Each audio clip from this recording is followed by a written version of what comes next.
Everybody, and happy first round of the NFL draft after months of preparation, months of talking back and forth. How many mock drafts, Alex, did we do? 6, 7 live Patriots mock drafts? Something like that, yeah. There's a big number. We are finally here. And this feels to me like I can't even describe it. The amount of work and the amount of shows and the amount of talking and all of these things that we've done about the draft and the lead up to it, to finally have it be here tonight. It is a great feeling to figure out what's going to happen in one of the most uncertain, wacky drafts that I can remember. And my memory doesn't go back that far. Other people's memories go back even further than mine, but you hear consistently how bizarre and wonky of a draft this is, with really no consensus at the top, really no quarterbacks at the top, and it's going to be a lot of fun. We're going to see a lot of movement, I think, in this draft as well. But it's finally here, Alex, and this is like our Super Bowl. I think it's safe to say that this is kind of our Super Bowl. Like, this is what it's all about for us, and we're jacked up for it. I know I am, at least. People ask me this, because the joke I like to make every year during the Super Bowl is people talk about how, the Grammys are my Super Bowl, the election's my Super Bowl. No, the Super Bowl is my Super Bowl. I'm pretty proud of that. This is probably I still like the Super Bowl better. This is my second favorite day, or I guess in terms of a weekend, it doesn't get much better than this. I think it's March Madness weekend and then the NFL draft are the two best weekends in sports, and kind of for the same reason. We have no idea what's about to happen, and it's going to be nuts. And there's going to be heroes, and there's going to be goats, and I don't mean that in a good way, right? There's going to be people that get memed into oblivion, things like that. It's good, like the culture of the sport itself will change in the next 72 hours. And I love the excitement and all of that. I did get indirectly, I don't know if you saw the video, I think I sent it to you, that it's a comedy Twitter account, Corked Bats, put up about the mock draft guys the other day. Yeah, it is harsh, but it's fair. It's very fair. I just think, again, it's the reason I love this time of year. It's all promise. It's all ahead of you. It's all potential. Right. It's tough, and people find ways, but it's tough to be negative about it. We're going to enjoy the next couple of days. It's all about the future. It's all about what's next. So yeah, it's going to be fun, and hopefully we get at least a couple things right here. I think that's the biggest thing that I like about the draft so much is that unless the Patriots do something that we all really universally get behind and dislike, 9 times out of 10 that doesn't happen. And most of the time there's a player that they pick at the top of the draft and then the rest of the draft, all 3 days, where you can sink into it and say, I see some potential with this guy, right? Maybe they get something out of this guy, and there's no easier way to improve your roster than improving your roster through the draft. And I think that that's the biggest thing that still stands out, despite all of the free agency spending, despite all the wide receiver movement, not here in New England necessarily, but that we've seen across the league. When it all boils down to ultimately is that the draft is still the best way to find talent and the best way to get better as a team through 3 days. And with a team like the Patriots, there are just so many different avenues that they can go in at the top of the draft. So I think we need to discuss all of those things. I also want to discuss some of the rumor mill that's come out today, not just about the Patriots, but also about some of the other teams wanting to move down. But let's start with the Pats. And I think the biggest piece of information, and we always take information this time of year with a giant grain of salt. We know that these leaks are very seldom out of Patriot Place itself, and it's also pretty rare that we see any sort of Patriots information come out from any direction. But yesterday, it was Matt Miller, ESPN Matt Miller, who tweeted that a source in the league said that Quay Walker from Georgia is not going to get past the Patriots at 21. That has spearheaded a lot of mock drafters, even some of the more accurate mock drafters out there, to put Quay Walker to the Patriots at 21. Whether it's Quay Walker or a linebacker in general, you can answer either one of these questions, Alex. How sure are you or confident are you that the Patriots are going in that direction, Quay Walker or linebacker specifically? I think pretty high, just because it would be so hard for them not to pick a linebacker. Are you talking about a 21 or overall? Like in the just first with their top picks? pick in the draft, whatever you want to put it at that. So I think I would say within the top 50, I think they'll get a linebacker. I'm not totally sold it's tonight. I could still see them going left Yeah. tackle tonight. I could still see them going corner or Daxton Hill tonight. But again, when you look at that class, even beyond Walker, and I do think Walker's the stud. And as I go through this the last couple of days, I really think Quay Walker's LB1 in this class. I really do. I know people like Devin Lloyd. I know people like Nakobe Dean. There's a lot to like. There is. Yeah. I think Quay Walker's the best linebacker in this draft. But even going beyond that, Chad Muma, Leo Chenal, Troy Anderson, and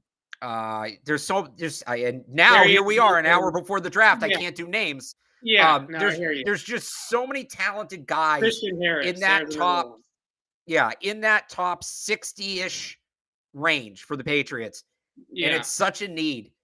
They would it's almost like they're sending a message if they don't take somebody, right? If they don't take somebody, a linebacker in that top 50, I think that's a sign that we're going back to that 2020 defense where it was one linebacker that played about 60% of the time, and that's it, right? Everybody else was very, very situationally specific. So again, I think at 21, it's in play. I would say probably most likely 20 or their first pick, I think linebacker. But if I had to put a percentage on it, like 35, 40, I'm not more confident than not about any position with the first pick, but I do feel very, very confident that they're going to come away with a linebacker in the top, let's call it the top 2 rounds. Yeah, it just feels like one of those drafts that is too deep at linebacker to not walk away with one of these guys. And at the same time, positions we've said that about wide receiver the last 2 years, and no disrespect to Trey Nixon, but the only player they have to show for it is Trey Nixon. Yeah, I just feel like when I look at Bill Belichick and the way that he has historically built his defenses, Teddy Bruschi, Gerard Mayo, Dante Hightower, right? You can see that passing of the torch and that succession plan at that inside linebacker position. And I also think when you look at everything that you hear kind of across the league, no one actually knows what the Patriots are going to do with this pick, but just asking around about it, a lot of people have this notion of who wouldn't want to have somebody from this Georgia defense on their team, right? This Georgia defense from top to bottom was built with Avengers level athleticism, guys that were buying into the program and buying into the coaching. Their coaching is a very nice translation, I guess is the way to put it, to what the Patriots do. They are not a team that is all about me. They're not a team. A lot of these guys, like Trayvon Walker, might be the top pick in the draft tonight. Trayvon Walker could have had 15 sacks playing for a different school, but that's not what they asked him to do at Georgia. Jordan Davis was a situational player at Georgia because they had interior pass rushers that they brought onto the field and had him off the field. At other programs, Jordan Davis isn't coming off the field in those situations. Devontae Wyatt, a guy that's really a penetrating 3 technique, parking in gaps. Quay Walker is an athletic freak that they have immediately told teams that they have held this bunch back for the betterment of the entire team, for the greater good of the cause of winning a national championship. Doesn't that just feel, on top of the fact that all these guys are super athletic and can run like the wind, which is certainly something the Patriots need, that buy-in and that want to buy in for the greater good of a championship sounds so much like what the Patriots want to build here in Foxborough and do build in Foxborough every single year. So I think there is this gravitas of the Georgia defense of just wanting one of those dogs, right? And I mean bulldogs, like wanting one of those guys in the building. And Quay Walker, for so many reasons, his size measures out closer to what they're used to. He's an athletic guy. He does have some processing or some seasoning to do, especially in coverage, but they can work those things out and they can develop him in that regard. So I think the succession plan at that position makes a lot of sense. Now, a lot of mock drafters before, maybe yesterday or the day before that, when all this Quay Walker stuff really started to come out of nowhere, we're talking about Devin Lloyd in that spot. And I think you can make a lot of the same arguments for Devin Lloyd that I just made for Quay Walker in terms of his athleticism and in terms of his ability to play sideline to sideline. But all of a sudden, it does feel like the Devin Lloyd steam has lessened and the Quay Walker train is now moving at full force. What is your read on Devin Lloyd and why maybe people have moved off of him a little bit compared to Quay Walker? Well, I think it may honestly be pretty simple, Evan, and it's something that we've talked about before. And you know, I know this is going to sound like a joke. I'm serious. Quay Walker played in the SEC. Devin Lloyd played not just in the Pac-12, in the Pac-12 South. I went on that. That was a long time ago at this point that I went on the Pac-12. Your anti-SEC Pac-12. Pac-12 has no speed rant. That was a good one. Yeah. That you know, it's a big difference. It really is. The conferences have gotten so spread. And I think it's the SEC.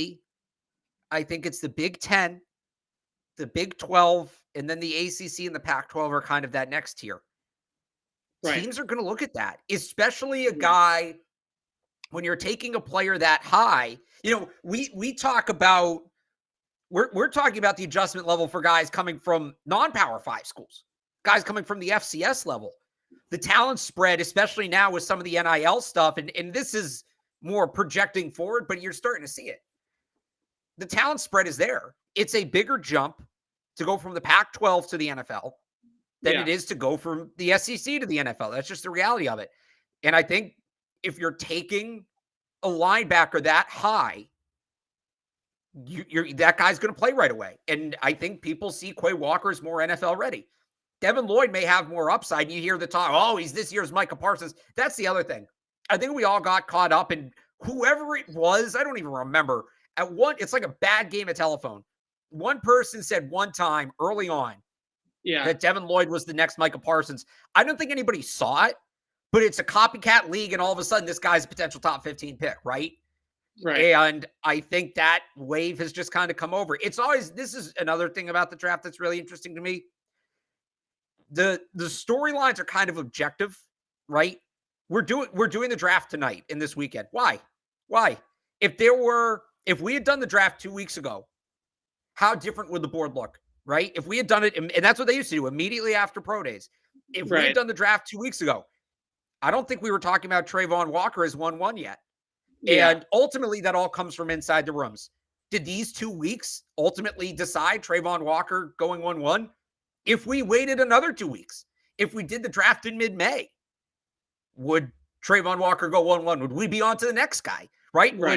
Would Chad Muma or Christian Harris be the top linebacker on the board? Move on to the next guy, but to be honest with you, I think the NFL's board is pretty set. Like, I don't think that there's significant movement within the league. I think it's more of a media thing that we move around guys as much as we do. So I think there's movement.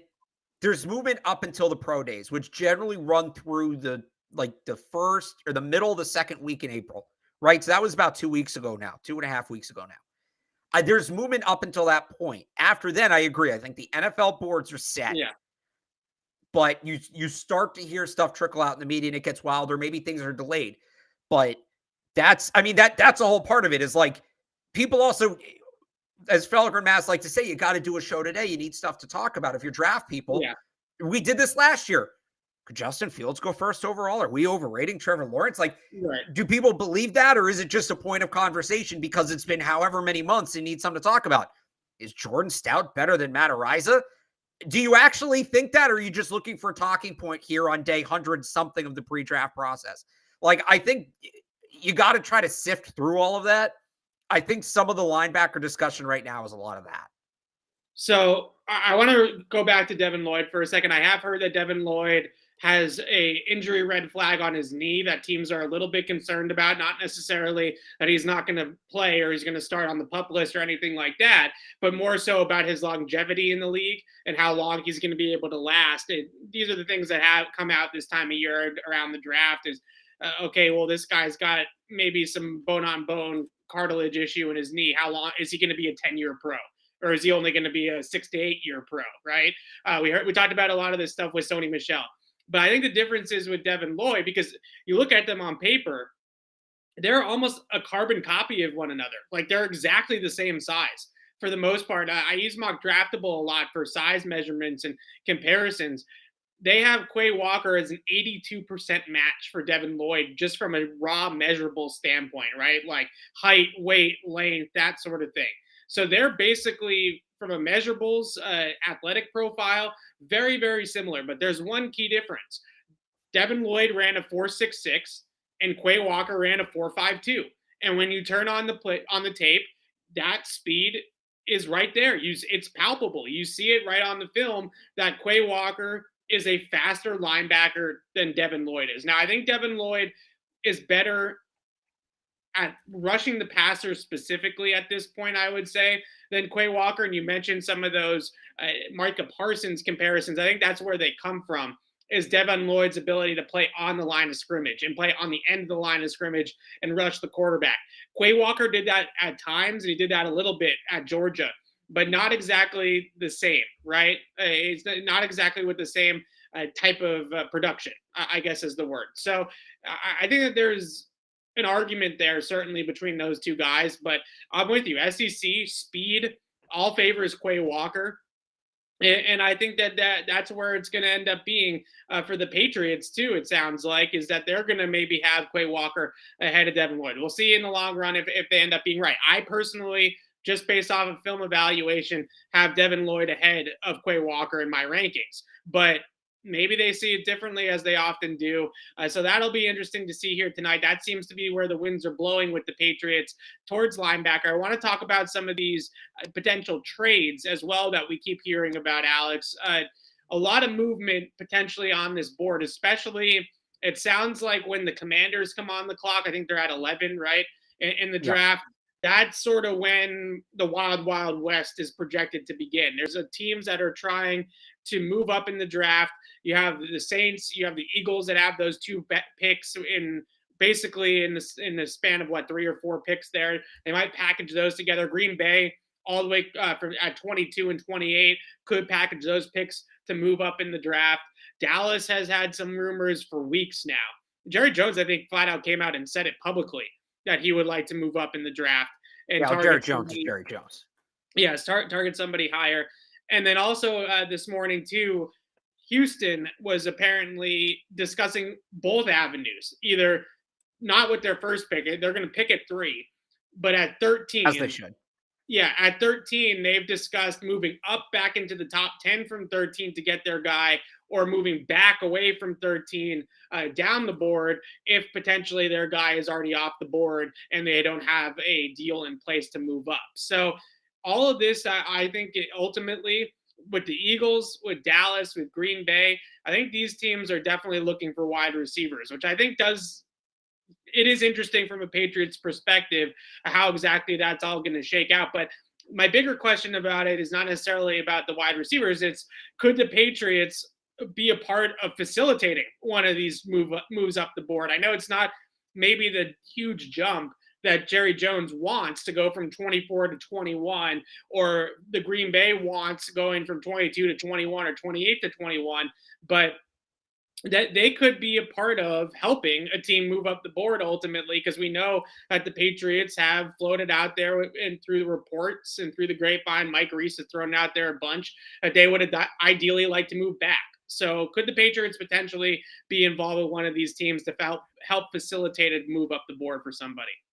Yeah, I think they're going to be looking for it. I don't think they're in a spot where they're locked in to 21. Like, they're going to pick up the phone pending a monumental fall. And that's not extreme. I think there's very few instances where a team says, don't even answer the phone, we're making the pick. That's in this draft, that's Jordan Davis, right, Jameson Williams, which both those guys are on top 15. I think you could argue Chris Olave would fall in that category. We don't know how they feel about that. I would not pick up the phone if Chris Olave were on the board. I think they'll look at it. And the reason why, and there's a comment there, and I think it's good to address, that moving back from 21 to 24 would be pointless.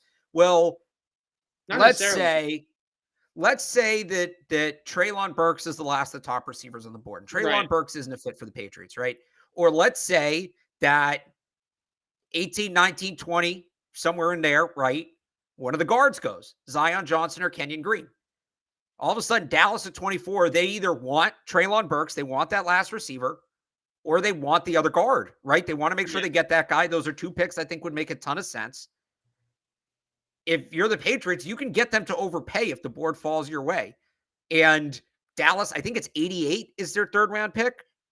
If you add an extra top 100 pick, the way this draft is stacked up, like I have the consensus big board in front of me here, it's pointless to move back to. So if you're saying it's pointless to move back to from 21 to 24, the players you're potentially adding if you make a move like that.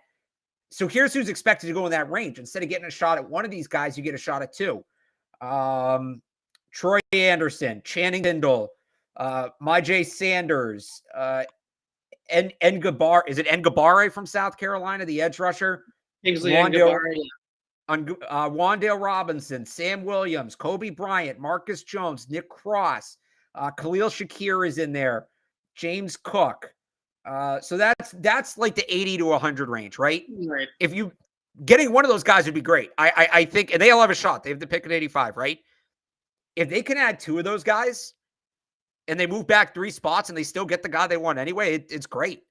So I don't think if you now look, if they trade 21 for 24 and like 140, yeah, that's kind of pointless. Right. If they add a top 100 pick, which they really should be able to do, moving back, I don't think they're going further than 24 or sooner, right? They're not going 22 or 23. Right. If they move back to 24 and they can add a top 100 pick, that's great. And any further back, I think you're definitely going to add a top 100 pick. And then the one other, and Evan, I think you know where I'm going with this. The one other wild card, this is something I started exploring kind of late. If Chris Olave falls, let's say the Patriots don't like Chris Olave. Yeah. And I think they should, but I'm not in that room.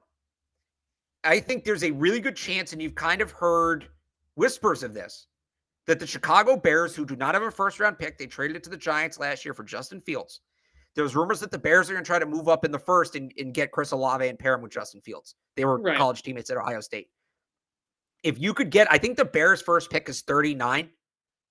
If you can get like 39, I think 77 is their third, and this works. This is what the deal would be. 39, 77 in next year's first round pick from Chicago. I don't care if they had Chris Olave. They're going to suck next year. That's the only scenario where I think they trade, where it would be maybe okay trading out of the first. Yeah. But I think they're going to be open for business. Yeah, so I think to go back to one of the original things you said, the biggest thing is you have to remember, if the Patriots are, if another team, let's take the Patriots out of it for a second, if another team like Green Bay, Dallas, Kansas City is another team that I think could get into this trade up sweepstakes, they are trading up to target a specific player, right? So they're looking at it, and that 21st pick is essentially, let's just use this as an example, use Treylon Burks. It's a good example. That 21st pick could become the pick where Treylon Burks is going. Somebody is going to get Treylon Burks at 21. Now, if you have 3 teams, Dallas, Green Bay, Kansas City, that all want Treylon Burks, you can create a bidding war where moving to 21 to 24, you might get that extra top 100 pick because Dallas has to outbid the other 2 teams to make it worth their while. So I think moving back from 21 to 24, it could have plenty of value for the Patriots. So the other thing is, sorry to cut in, we don't know what the quarterback board is going to look like. Right. Let's say Carolina picks a quarterback at 6, and then Pittsburgh takes a quarterback at 20. Yeah. All of a sudden, there's a team that was planning on taking their quarterback in the second round. We're not going to get our guy now. We got to move up. Right. And then and then you're really in the driver's seat. If you're the Patriots, you could really ask for a line because you'll know, right? You'll more or less know if a team's moving up. They're not going to tell you, but if it's Detroit moving up from 32, right? If it's let's say Carolina doesn't take a quarterback at 6, they're trying to get back up in the first. You probably know what that is for a guy like Desmond Ridder, right? Something like that. Patriots fans should want as many quarterbacks to go, not as many to go before them as possible. All of however many good quarterbacks you think there are in this draft, 3, 4, 5, whatever it is, that many minus 1. That's how many quarterbacks you want to go in the top 20, because then one team is going to freak out and maybe you can dangle that 21st pick and say, here's your last shot to get your quarterback. Time to pay up. When I look at Detroit, this is a team that I've also, in a lot of my mock drafts and a lot of our mock drafts, we've tried to facilitate a trade with the Lions are picking 32 and 34. And assuming that Yep. they want a quarterback with one of those picks, but even if they don't, I would think that they could probably get the player at 34 that they want at 32. There's only one pick in between, right? So for Detroit, I look at it and say, well, maybe you should be more aggressive and try to trade up, because having two picks in a three-pick span, when there's probably only one guy that you really love in that range anyways, you're probably just going to get that guy at 34. So unless you really truly believe that there's two guys in that spot that you like, then maybe that changes things. But I look at Pittsburgh at 20, one spot ahead of the Patriots. The Steelers are going to take a quarterback. I think ideally they would love it to So too. they would love it to be Malik Willis. I don't know if Malik Willis will make it to them at 20. They could move up a little bit to take Malik Willis, but that seems to be the guy that they are targeting. I also can see the Kenny Pickett angles as well, staying in Pittsburgh, and the local kid sort of, and that whole story could make a lot of sense too. But once you get the quarterback off the board to Pittsburgh, and ultimately, I do think that's going to be the first quarterback to go, is whatever quarterback the Steelers take. I don't see Carolina taking a quarterback. Seattle's basically already said they're out on quarterbacks. Maybe the Saints could get into the quarterback thing, but that's a smart organization, and this just isn't a very good quarterback class. And I just don't really see Mickey Loomis and Dennis Allen taking one of these quarterbacks this year. It just, they've won a lot of games with Taysom Hill and Jameis Winston and all these guys, right? Like, they don't necessarily need to reach on a quarterback. So I look at Pittsburgh. I see that as probably the first team, or where the buck stops with the quarterbacks. So then if you're one of those teams that wants to get Ritter or wants to get Pickett, 21's the spot. That becomes the spot. I think that's best case scenario to me for the Patriots, is that hopefully they get that pick to auction it off to either the highest bidder for a wide receiver or the highest bidder for a quarterback. Those are, I think, the two things that I would look at with them. And ultimately, I think that's where it will end up going here tonight. All right, let's look at some of we have some graphics here, some cool graphics. I want to pull some of these up. So I want you to tell me, Alex, how wrong I am about some of these things. Let's go with my top five in general. This is from my big board. And this is my top five players in general for the Patriots here. Obviously, I think three of those guys aren't going to be on the board. Okay, well, this is the you don't know that. You want to? Okay, the top two. Sure? You're 100% sure. The top two, most definitely not. 100% sure. If Jordan Davis falls out of the top 15, there's at least 10 NFL GMs that should be fired before round two. If we go back to the 2004 draft, I guarantee you that a lot of people just like yourself said the same exact thing about Vince Wilfork. I guarantee. I get like crazier things have happened. Yes. All right, so out of these guys though, who do you feel is like the most realistic one? Because obviously you think that the board is crazy. And we also, the top five is always a little bit like this, but 6 through 10 was probably a more accurate representation of where they could be at. But anyways, okay, Devin, if Devin Lloyd's on the, I feel like they'd pass it on Devin Lloyd, because if Lloyd's on the board at 21, either Walker's gone, and that, like, I just think at that point, if Devin Lloyd and Quay Walker both on the board, they're going to take Quay Walker. If Quay Walker's gone off the board, I think they're going to like the second round linebackers more than Lloyd. I don't think they're going to have a grade on Lloyd. They haven't drafted from the Pac-12 a lot in recent years. They haven't had success when they do. Their draft picks since the Pac-10 became the Pac-12 are not good. Pac-10, they hit a bunch. Rob Gronkowski played in the Pac-10. He didn't play in the Pac-12. I think Olave, all things considered, look, I think Jameson Williams is better. I think Jameson Williams is the best wide receiver in this draft. He's not going to be, I would be shocked if he's on the board. I think he's going to surprise everybody and go in the top 10. I think Chris Olave would be one of, if not the best case scenarios for the Patriots in this draft, if they could walk away with him at 21. Not just that he's talented, he is, but we've talked about this for years. A big part of the problem with N'Keal Harry was not necessarily that N'Keal Harry was a bad football player. He wasn't a fit. What they were asking him to do were not things he did well. and the things he Right. did well, they weren't asking him to do. Chris Olave is the exact opposite of that. I think Chris Olave is tailor-made to play in the Patriots offense. Yeah. And the learning curve would be so minimal that I don't think we'd really have to worry a ton about them developing him, right? Because I think he's pretty much where he needs to be to be an impact player for the Patriots. So I think Williams and Davis are off the board. Even though we screwed it up the other night, I think Johnson's off the board. I just don't see Devin Lloyd being their guy the way they operate. I think if they're going to go linebacker there, it's going to be Walker. And if Walker's off the board, they'll do the value thing and go to day 2.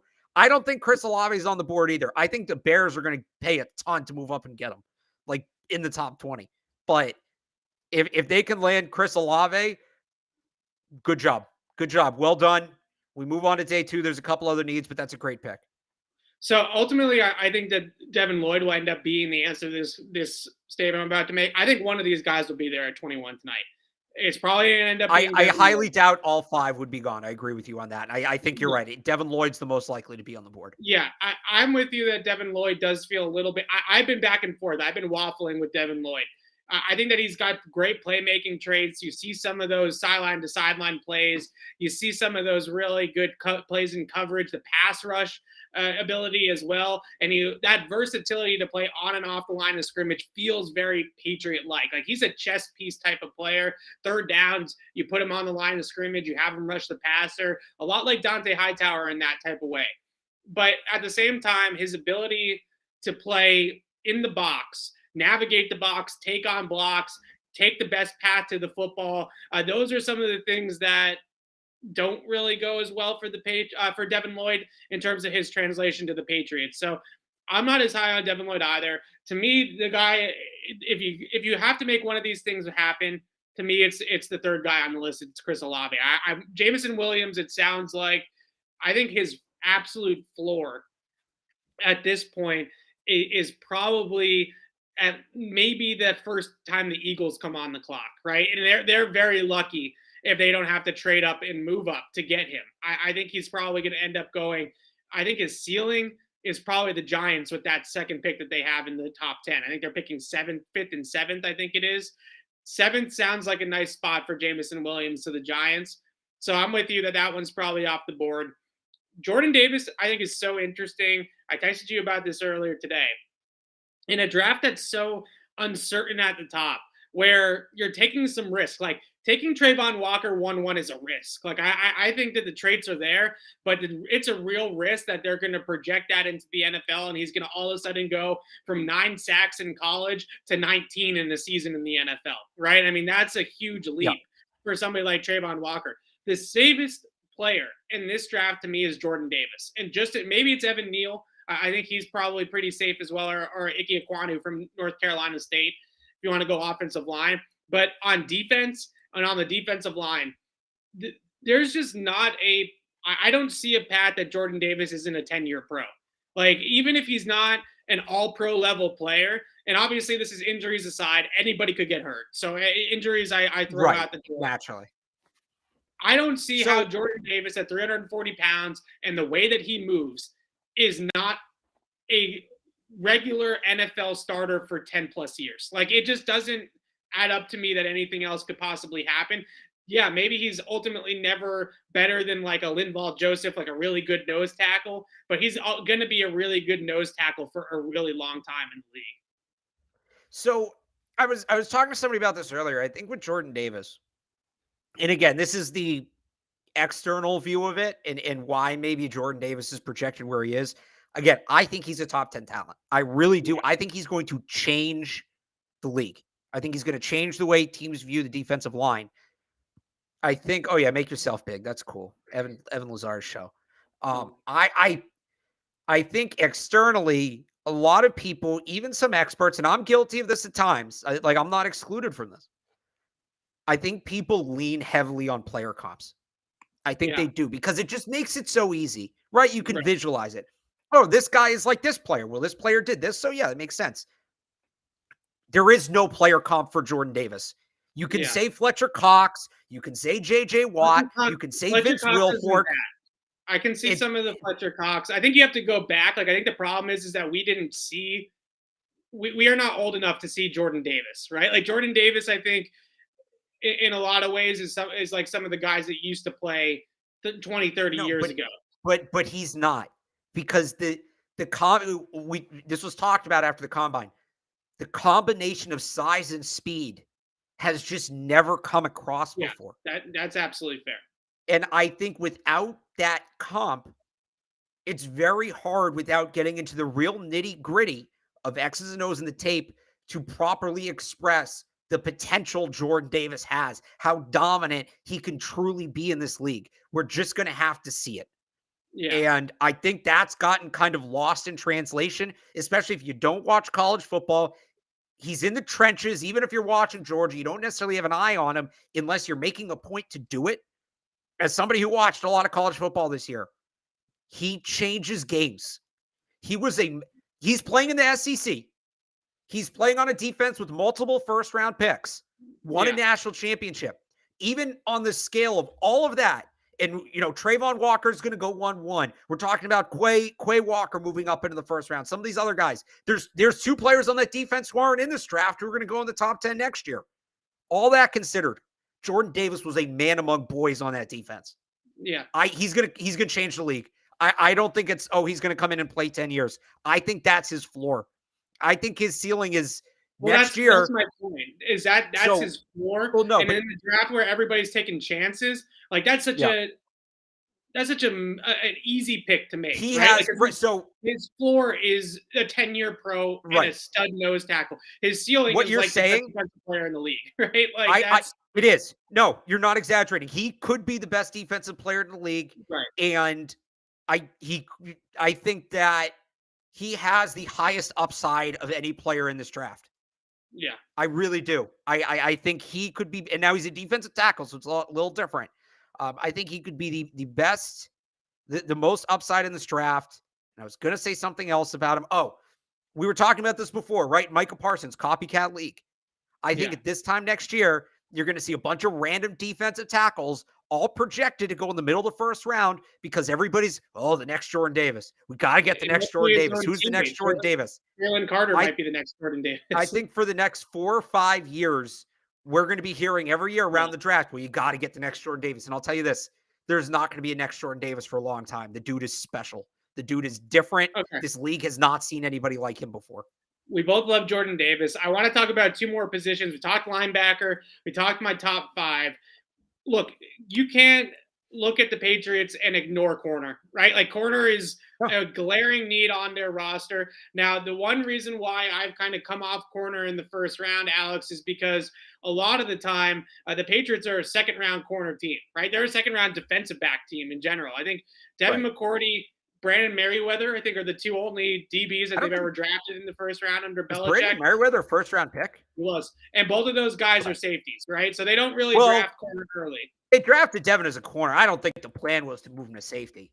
No, maybe not until after his second year. Regardless, though, here's my corner board for the Patriots. I think you're looking at those top 4 guys there, Booth, McDuffie, Elam, Gordon, as potential guys that they could pick tonight if they do want to go in the direction of corner.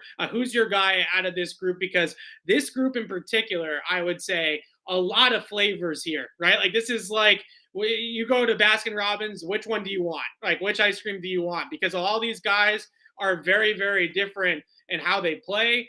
Their strengths and weaknesses are pretty different. Andrew Booth Jr. is number 1 on my list. I think he has the highest upside out of this group, but I can be talked into any of those 4 guys. Which one's your guy here? Well, first off, not on the list, nor should he be, but Derek Stingley's the best corner in this draft. I like Sauce Gardner. He's going number 3 to Houston. I'm glad that that's been sorted out. I just want to slip that in there.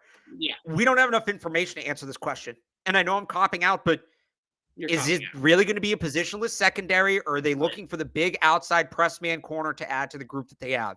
If they're going positionless, I want McDuffie because he's the best fit for that kind of defense. If they want the big outside guy, I was an Andrew Booth guy for most of this process. I think I'm actually shifting towards Elam. I think Booth has a slightly higher ceiling, but I think Elam's a better player right now, which they need, and I think it's close enough. I think the ceilings are close enough that I'd rather the more sure thing. And I think this is the hardest position to project. I don't think there's such an outside of maybe quarterback. I don't think there's such a thing as a sure thing corner in the NFL draft, but I feel slightly better about Elam than Booth in the 2-year projection. 5-year projection, I like Booth better, but I think it's close. This guy's going to need to play. He's going to need to play a lot. Give me the guy who's more polished. Give me the guy who's better right now. I also like the idea of doubling up. I think they should take multiple corners. And you're 6, 7, 8 right there, Evan. Give me one of those guys. Give me one of those guys. I think they will turn whoever that is into a player. I really do. And I don't think any of those guys are 80, 90% snap guys year one, which is what they need. And look, maybe they figure out another way to do that and they double up further down. But give me one of those three. I would love to see one of those three guys here because that's what they need, athletes. That's ultimately what they need. They need athletes. Woolen, Jones, McCollum kind of is a little bit of both, but Woolen and Jones might be the two best athletes at this position in the draft. Woolen might be the best athlete in the draft, period, full stop. I was raving about Jordan Davis's upside. Woolen's up there too. McCollum tested better overall than Tyreek Woolen, just full disclosure. So he's not 6'4" with 35 inch arms. He's 6'1". Yeah, I'm factoring in Evan. He ran a 6'4" 3-cone, Alex. 6'4", 39.5 inch vertical, 4.33 in the 40-yard dash. I mean, he had the best combine workout for a corner in the history of the combine. 6'4". If you're 6'4" and you're running a 4.2, there's no mismatch if you can figure things out. Right, but you have to be able to change directions, right? And I think that's the difference.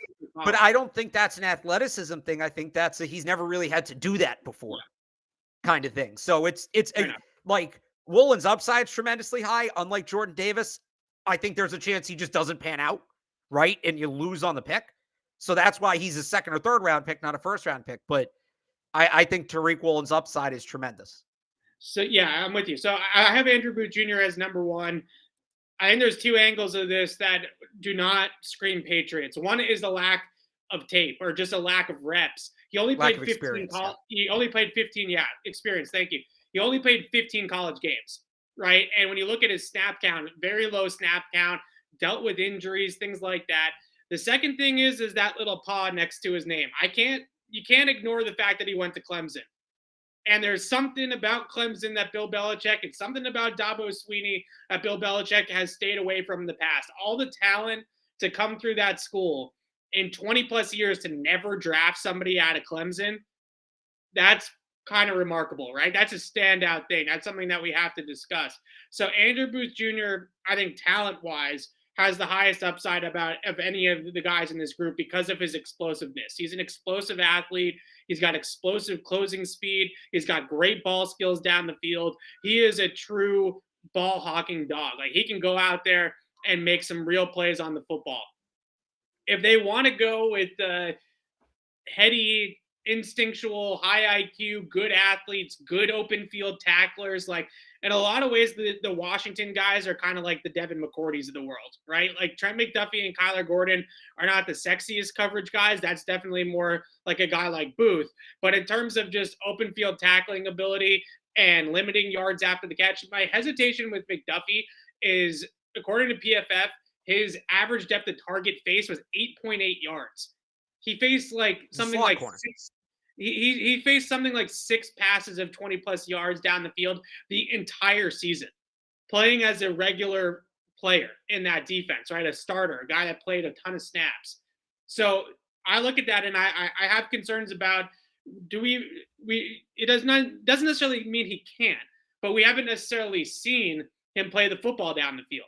So as much as we want to say, oh, he's a great matchup guy for Tyreek Hill or he's a great matchup guy for Jalen Waddle, well, those guys win on verticals, right? So what happens when the football is in the air and it's either Trent McDuffie's knocking it away or Tyreek Hill is running an 80-yard touchdown? I have a little bit of hesitations there. Kaiir Elam, like you said, Alex, if they're going to go with that press man, a physical outside corner, he definitely fits the mold. He has long speed. He has that ability to ride and bump and grind down the field. I think the issue that you have with Kaiir Elam is a little bit of hip stiffness. And that's, I think, something that I've saw on tape a lot. And I don't think the 40 time of the sub 4.4 that doesn't go away just because he ran a fast 40. He has issues with hip transitions at the top of the routes, and he gets a little bit loose at the top of the route. You're going to have to really manage his role.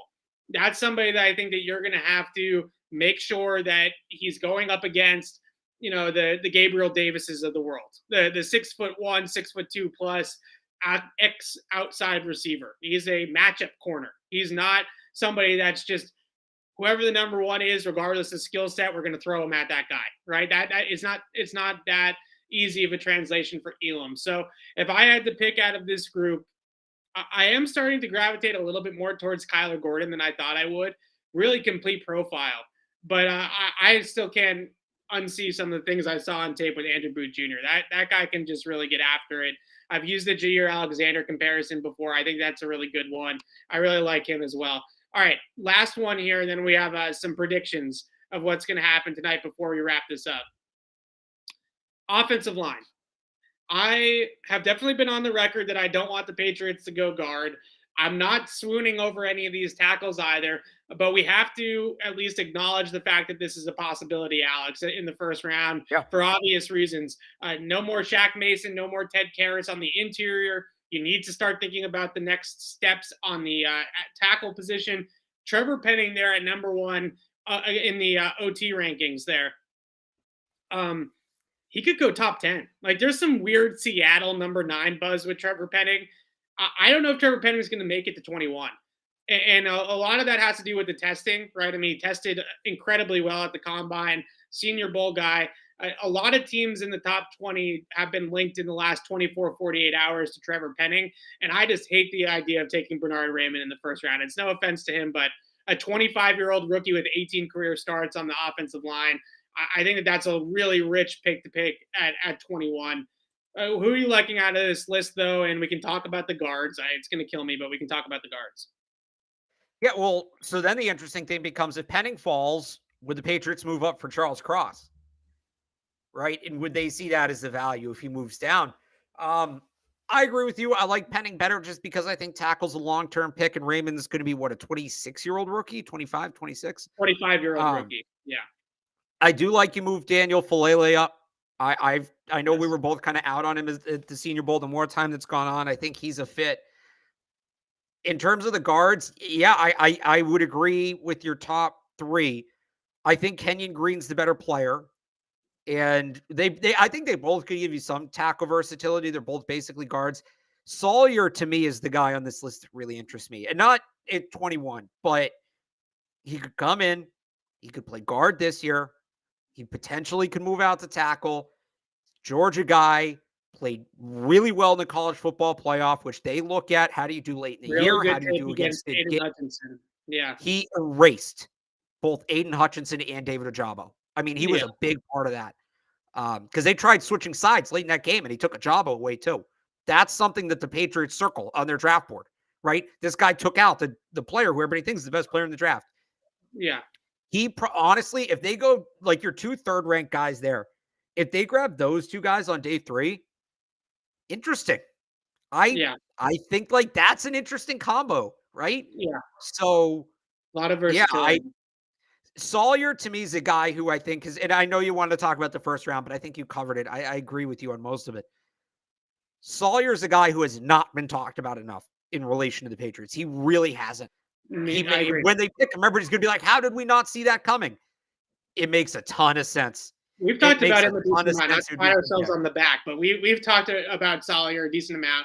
Look, so I think part of the reason too, and I guess this is where it gets interesting. A lot of the projections right now have him going in the 60 to 70 range. Patriots are picking at 54 and 85. He's somebody, whether it's moving down, moving up, they probably have to trade or reach extremely to get him. I think they would do it. I think he's the kind of guy they'd move for. And that's probably why he hasn't been talked about a lot because he's not like traditionally in their range. But yeah, he's a guy that's a name Patriots fans should know. So Zion Johnson feels to me, if they end up coming away from tonight with Zion Johnson, it feels to me like nothing else went their direction, right? Like they didn't get Like Quay Walker gets scooped up by Houston at 13 out of nowhere, and maybe all the wide receivers are gone at that point, and like they have to make a pick at 21. They can't trade out of it. They got to do it. Their back's up against the wall, and at least Zion Johnson's a clean prospect, right? You got guys. Right.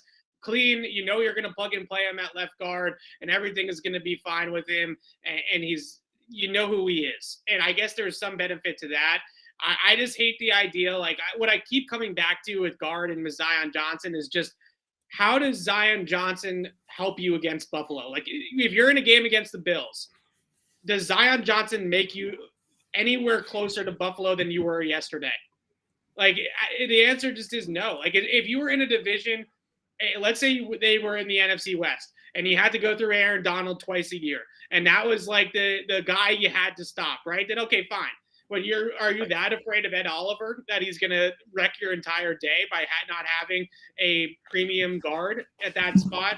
I just think that you make no headway whatsoever by drafting Zion Johnson with Buffalo, and I would even say with Miami to a degree as well.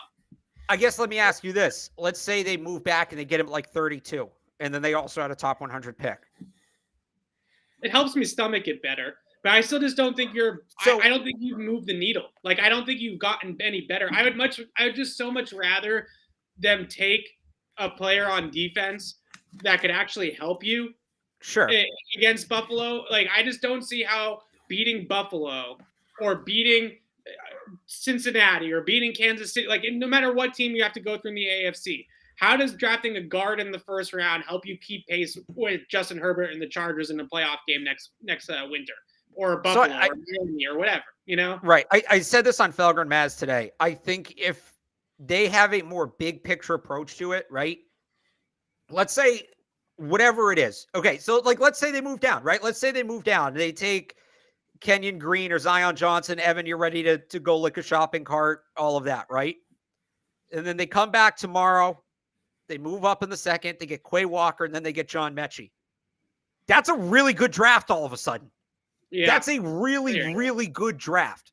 And that's it's a good draft because of what you did on day 2. Right. But the point is, if you feel like you can get those impact players on day 2, and this year more than any other year, there's impact players on day 2. You got to remember, this guard class kind of sucks. It just kind of does. And whether if you want to knock them for opening the need, the tackle class is not good either, to be honest with you. After the top 3 tackles, so if I'm being honest with you, if there's, let's say they move back, right? None of this at 21, but if they move back, I'd rather Kenyon Green or Zion Johnson at 29, 30, 32 than Bernard Raymond. I really would. Because those guys can agree with you there. So that's what, like, it's the one I'll if give they you. say, okay, we need a linebacker, we need a yak receiver. We know we can get either Quay Walker, Chenal, or whoever, right? We know we can get one of those guys on day 2. And we know we can get John Mechie. Let's just get the guard here. Let's just check that box off. It's the only chance in the draft we're going to have to check it off. And I'm not saying this at 21. I'm saying this at, down in the 30s if they trade back. You got to, and again, we got to do a show today, right? We'll come on tomorrow. We'll rip it. This draft is set up so weird. This draft is set up super weird. There's a way it could happen. Although, and somebody points out in the chat, and this is true, there is a very little shot they take a guard in the top 40. In the last 10 years, actually, if you go back to 2011, so a little more than 10 years, they have taken only 3 offensive linemen in the top 100. And they were, so they took Joe Thuney, 84, which maybe, like that, I think is about right if they want to take a guard. If Sawyer falls or Ryan or Parham from Memphis, right? Yeah. The only other guys, they took Antonio Garcia with their top pick in 2017, which was a 3rd-round pick, to be the future offensive tackle to replace Nate Solder. He obviously didn't work out, and they moved up and they took Isaiah Wynn in the 1st round the next year. Like I'm kind of saying this about the guard, and then you get Walker and Mechie. Like I'm more just saying that as a discussion point. I don't think it happens. History tells us they're not going to take a guard before, I think 85 is the earliest. Earliest they would take a guard. And this is to me, the value with guard is in that range, right? That 85 to 140. It's 2 players. It's 2, maybe 3 players. It's not Zach Tom. It's Luke Gadecki. It's I think Sean Ryan will probably ultimately be in that like fringe top 100 range as well. I think there's some good guards in that spot. Like, I think you can get guys that can play for you right away. And that's what I'm more concerned about. They just need a starter at guard. They don't need him to be John Hanna, right? Like, they don't need him to be Zach Martin. They don't need him to be Quentin Nelson. They just need a guy to start at guard for the next 4 or 5 years. That's what they need to be after in this draft. And I still think you can get that later. And we're going to welcome in our other cohort here this weekend, John Zanis. Hello, John. Thanks for waiting. Send in the clowns, huh?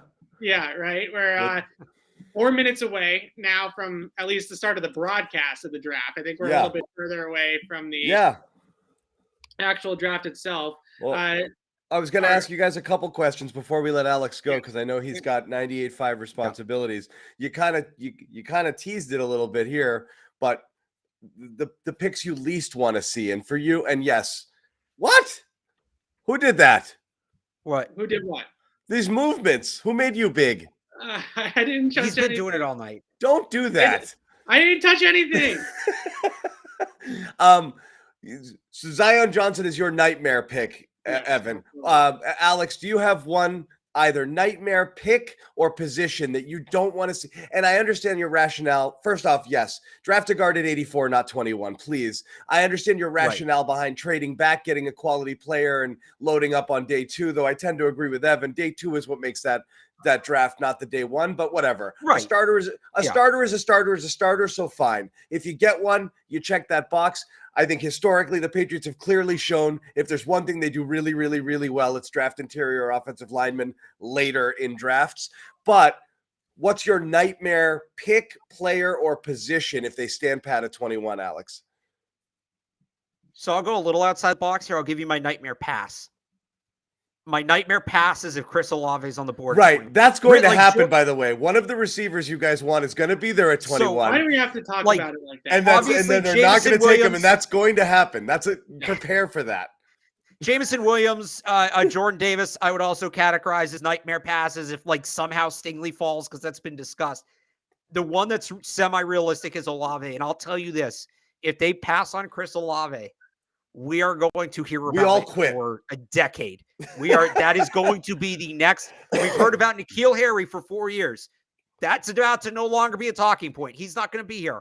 All that airtime is going to get replaced with, remember when they could have had Chris Olave and they passed on him for whoever, right? Yeah. That's the nightmare to me. I think with what they do on day 2, day 3, they could justify other moves, even if they're not ultimately the best.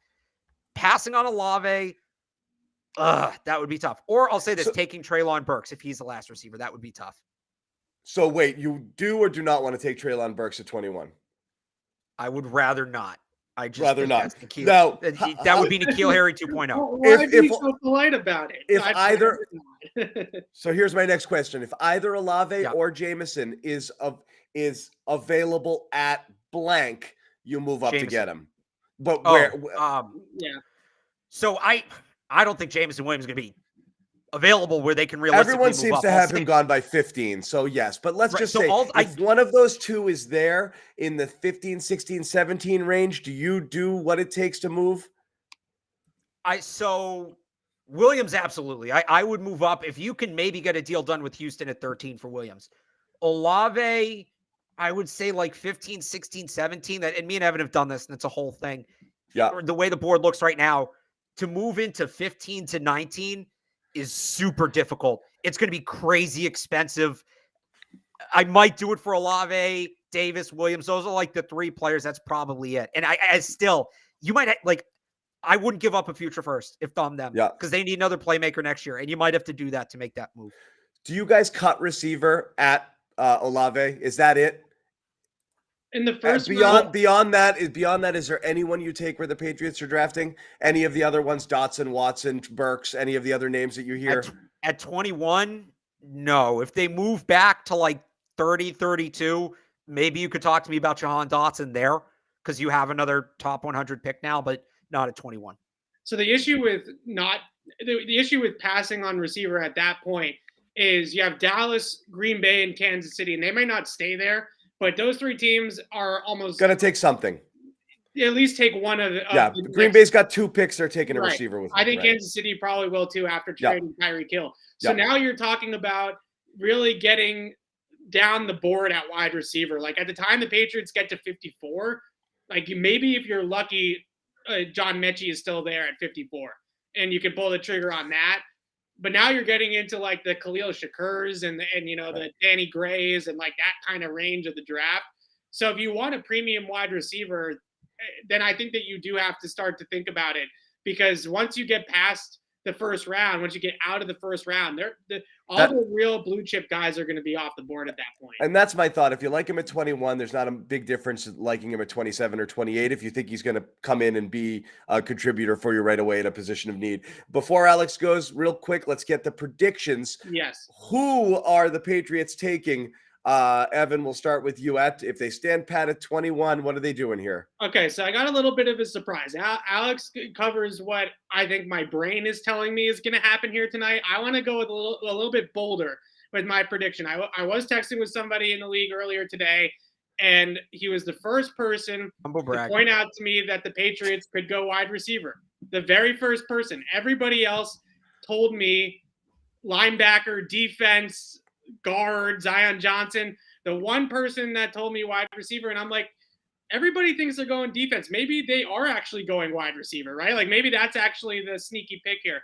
So I looked at the board. I think the one guy that's available that makes sense for them skill set wise, all that kind of stuff, is Jahan Dotson from Penn State. How bizarre would it be in a bizarre draft if Bill Belichick in the first round took a wide receiver from Penn State? Those are two things that he just doesn't do very often. Right. So that's my kind of bold prediction of what's going to happen here tonight.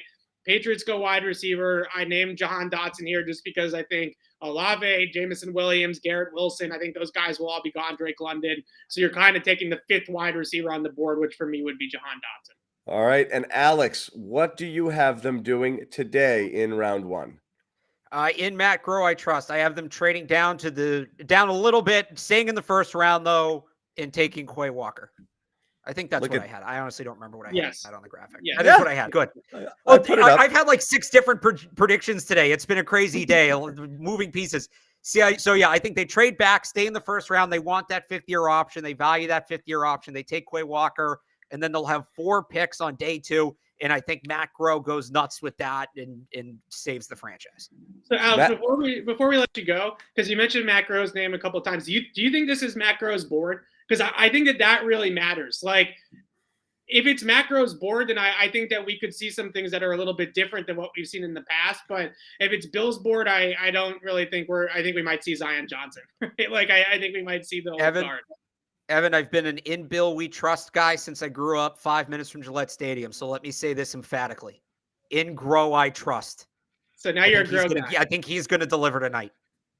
So do you think that, you think Bill handed him the keys?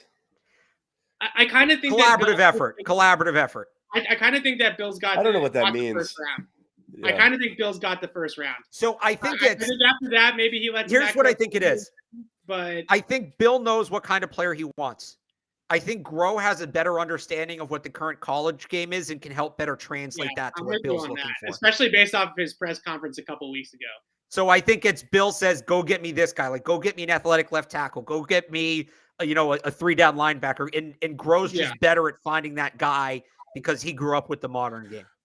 So the last thing I'll ask you guys, does Bill's motto of best football player available, does that hold this year? I hate that stance. Honestly, no, I don't believe you should do that. I think you have to look at need and you have to look at value, which is why I'm so friggin' gaga over receiver, because I just don't think you get those opportunities outside of the first round at all to get that type of caliber impact player. But if Bill does the whole, I just drafted the best football player there, and they end up with like something that's redundant, like a safety, They'll end up with Zion Johnson. I guarantee you at 21, the way the board will shake out, that Zion Johnson will be the highest rated guy on their board.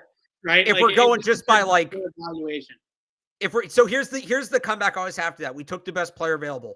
Well, if we're just throwing everything away and it's talent related to position, they would draft only quarterbacks, kickers, and punters, because true talent, those guys are usually the best players on the board in most spots.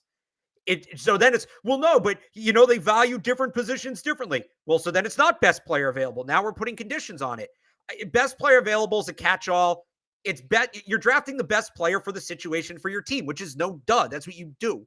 They haven't been great about that because, like you said, they draft redundant guys. They bury them. They don't get time to develop. That's what happened with Winovich. I think that's what happened with Jawan Williams. If they don't play, they're not going to get better. And then you need them in 3 or 4 years, then they look like rookies. That's just the reality of it. So they were better about that last year. They drafted, for the most part, guys who would play, guys who would be impact players. Those can be the best player available. I trust they'll draft the best player available relevant to the situation. Or they'll take the best player available, period. We'll get Matt Araiza, the 21st overall pick, in the victory lap I take on Evan will end up in the Guinness Book of World Records. He had to sneak Matt. I was hoping that we could wait until Saturday to talk about Matt Araiza. Well, if we're talking best player available, if Jordan Davis, Evan Neal, and Jameson Williams are all off the board at 21, Matt Araiza is the best, relative to his position, best football player in this draft at that point. Just on that note, you made your point. I'm just saying. Talk to you later. I'm just saying. John's muted. Oh, we can't hear John. I don't know why. But what about Jordan Stout? What about him?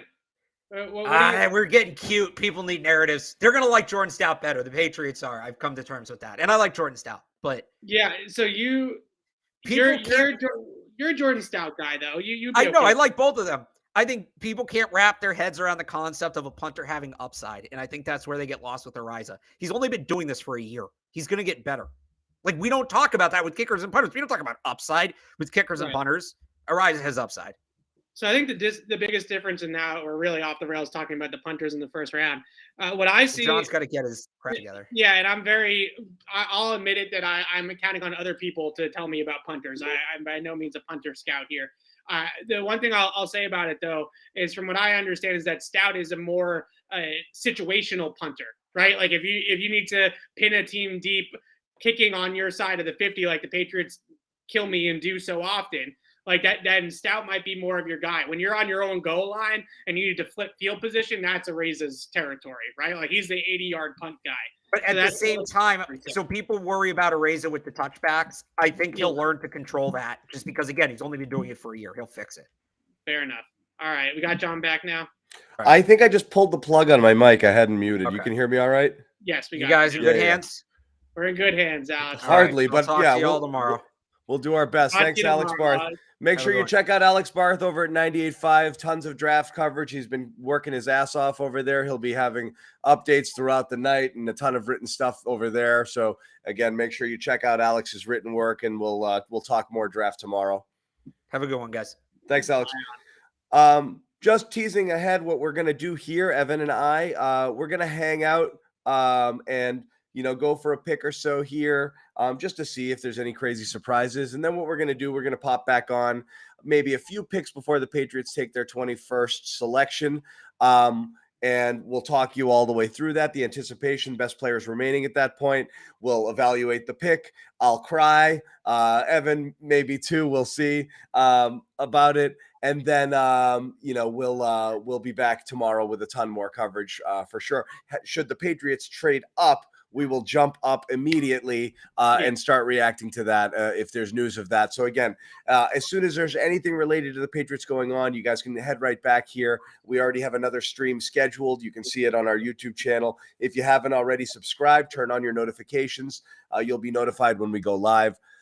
We're projecting that to be in the 10:30 range, right, Evan? Yeah, between 10:30 and 10:50 seems to be like the sweet spot of when exactly it happened last year. So right around between 10:30 and 11, I would say, is where we're going to be at. So so that's what we're at. So we'll jump on there, like I said, around pick 17, 18, just kind of see what's left.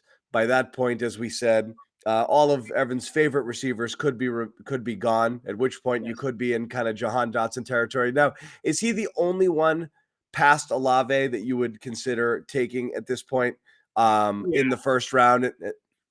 You did not love Burks, and I saw on your big board he was you wrote about him late because you went back and you looked at more tape. You started to like him a little bit more than you thought. He's a guy people are very split on.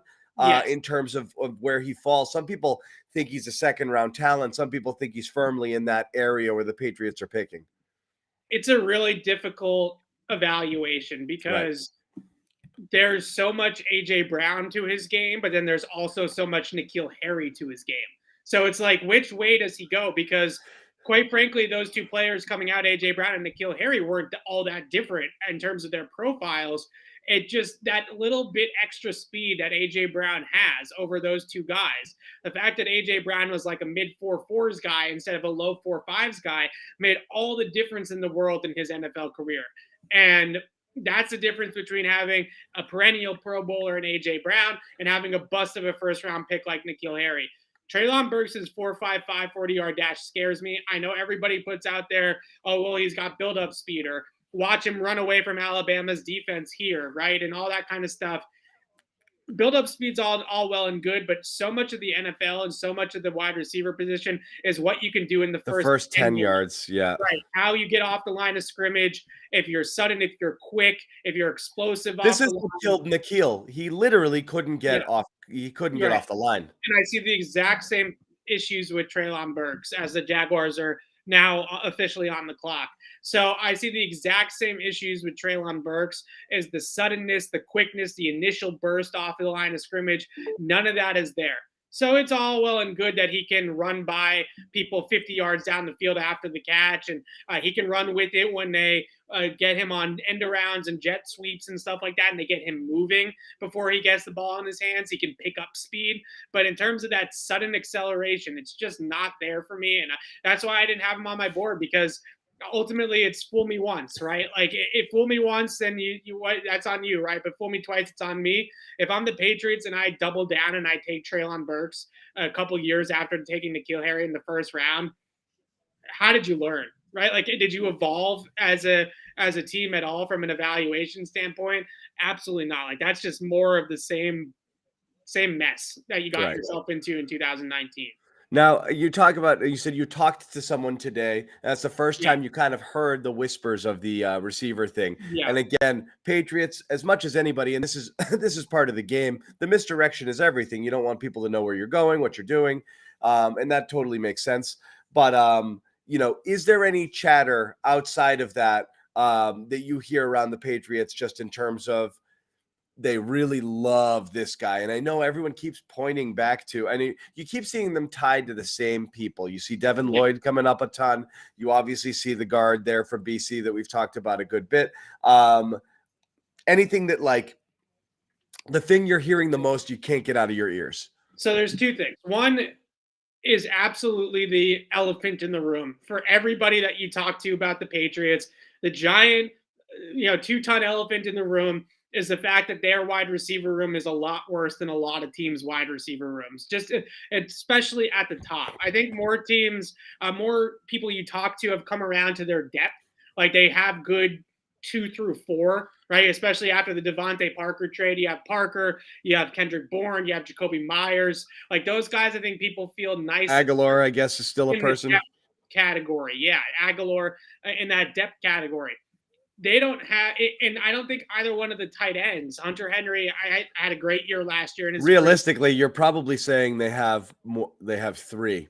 They have a bunch of 3s. Not even, I don't even know that you have a well-defined number 2. Yeah, I think Devontae Parker is probably closest thing that they have to it, at least on paper. But yeah, that's the thing, is the tight ends they're good, solid players. Hunter Henry's a good, solid NFL tight end, but he's not a difference maker. He's not a game changer. So when teams game plan for the Patriots and they get into their meeting rooms on Monday as coaching staffs and they say, who are we circling on offense? Who are we circling on offense? Like, you know what I mean? Like who scares anybody on offense? Who are they going into their defensive meeting rooms on the next day on Tuesday with the game install, and they're saying, if we don't shut down player X, we're screwed, right? Like, there is nobody in that room for the Patriots like that. So that's the big elephant in the room. That's why I kind of got on the wide receiver thing here earlier today from my source. The other thing that I hear a ton about is the connection between Bill Belichick to the Georgia program and, in general, this, and I talked about this with Alex, this gravitas of the Georgia defense, right? This like that's the way that modern defense is going to look like. You're going to put a bunch of these ridiculous athletes on the field together. You're going to play a lot of lighter boxes, 2 high sets with the safeties. You're going to load up on your defensive line, have big dudes like Jordan Davis and Devontae Wyatt and Trayvon Walker, and you're going to be stout up front, and you're going to play the defense inside out. And that's the Georgia thing. And the other thing I would say about Georgia is all of them bought in to that defensive system, right? They all bought in and they sacrificed their own stocks in a lot of ways. And we're about to find out who the Jaguars take at 1-1. If Trayvon Walker doesn't go with the first pick, he probably does go with the first pick if he goes to Michigan, right? Like, because he probably has 15 sacks last year in the Big Ten with Michigan. Right. So they sacrificed their own personal gain and their own personal stats to win a national championship. So that kind of character from the Georgia defense too. And then you also get to the Bill and the Matt Patricia connections of it. The Patriots have always drafted guys from Georgia.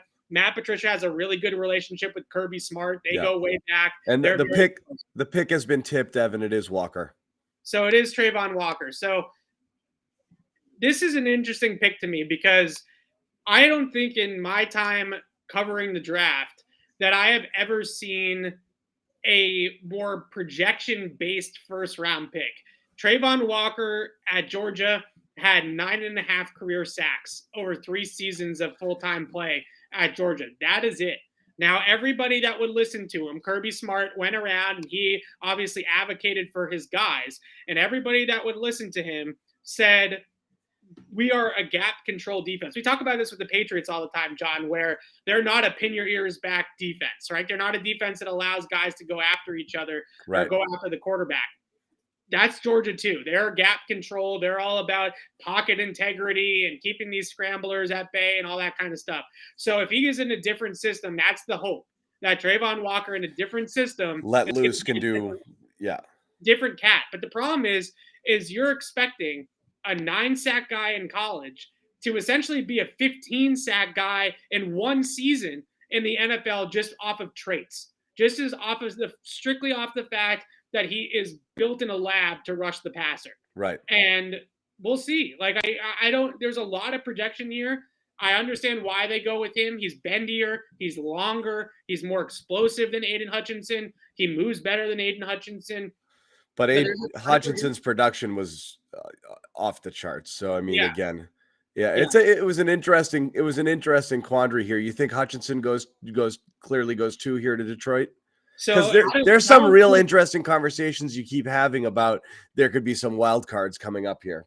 So the one wild card I'll give you with Detroit, their GM, Brad Holmes, apparently went to 2 college football games the entire college football season in the fall.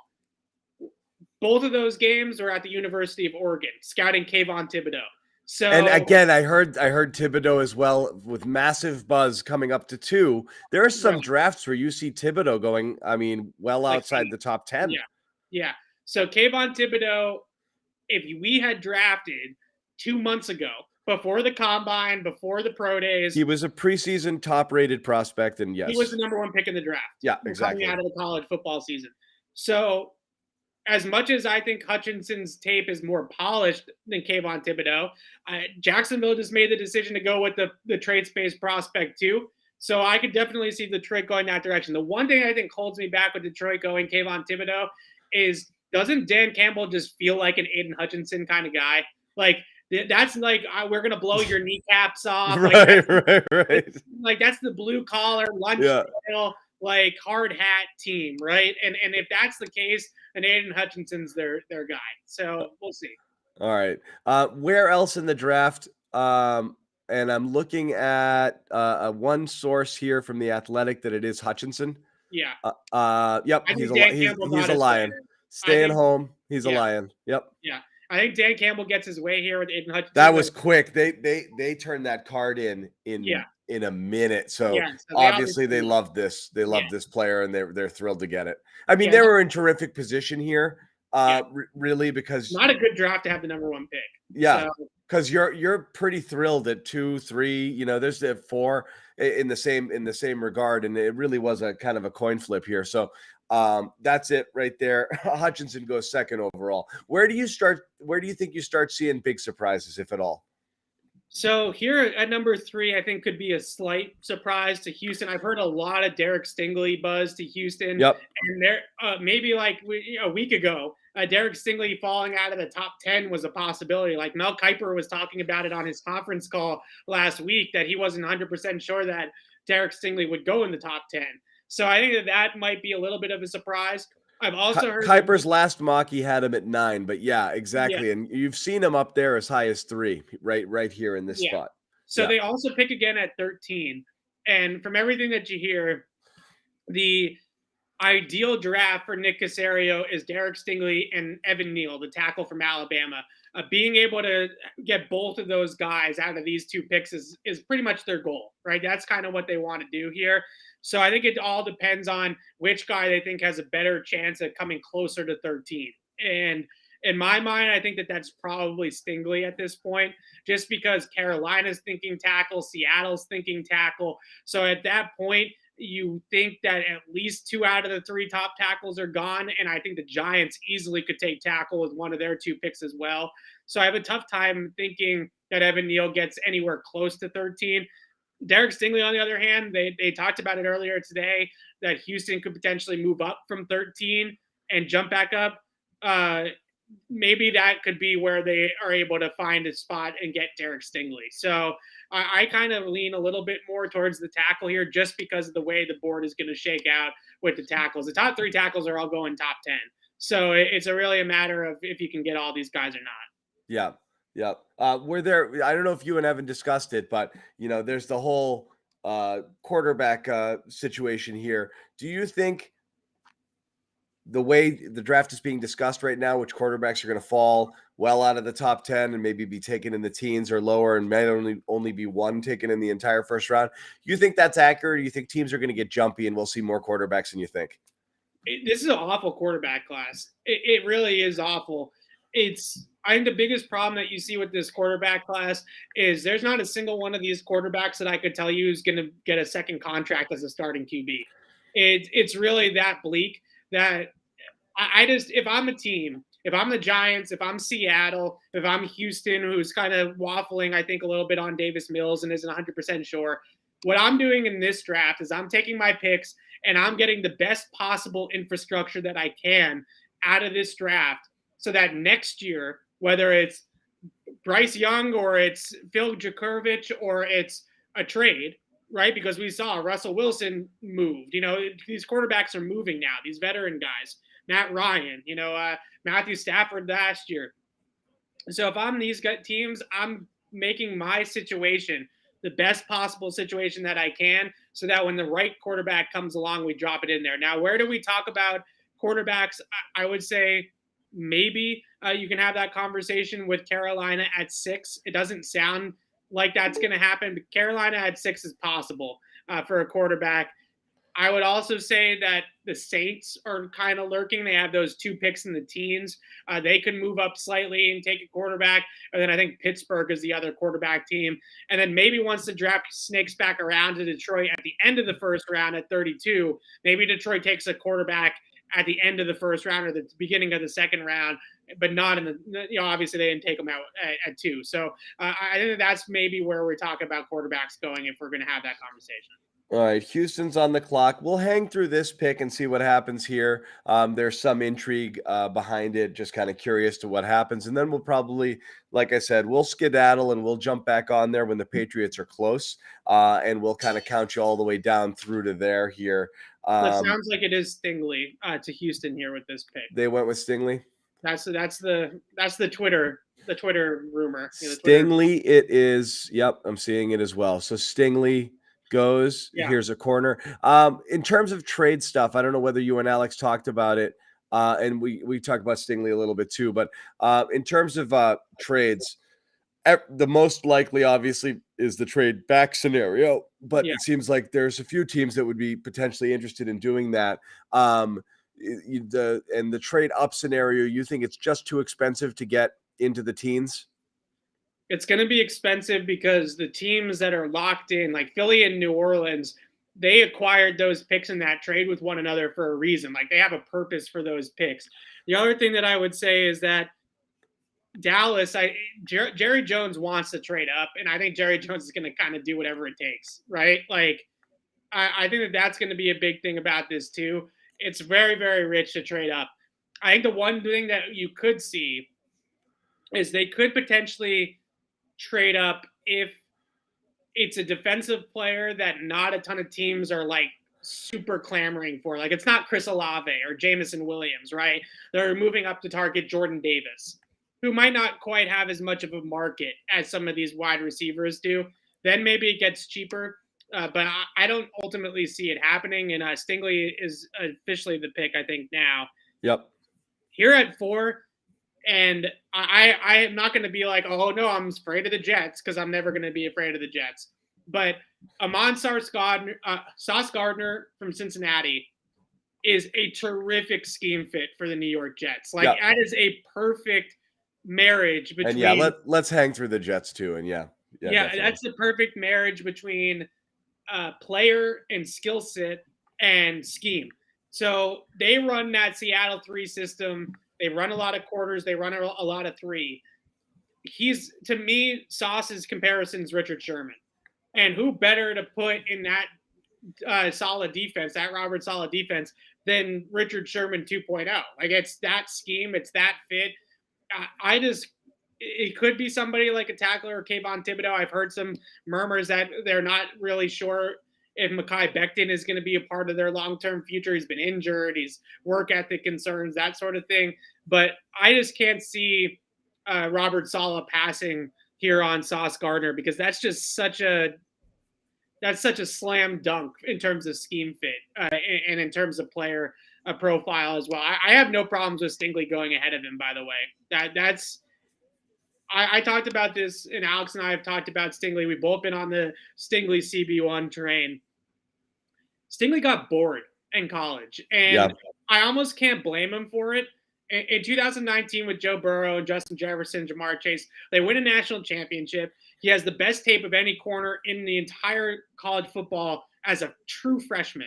He's the best corner in college football at 18, 19 years old. And then because of the ridiculous rules that the NFL have, he's got to hang around at LSU for 2 more years until he's draft eligible. Like, how do you blame the kid for just like kind of going through the motions at that point? LSU lost all their guys on offense. They didn't have a quarterback. Their team stunk. They weren't competing in the SEC anymore. He'll get back. Like, now that he's in the NFL, he'll be the guy that was the guy in 2019. Like, he'll be that player again. He'll just flip a switch and the light will go back on. The things that you saw on tape with him were just complacency. Like, he knew he's a dude. He knows he's a stud.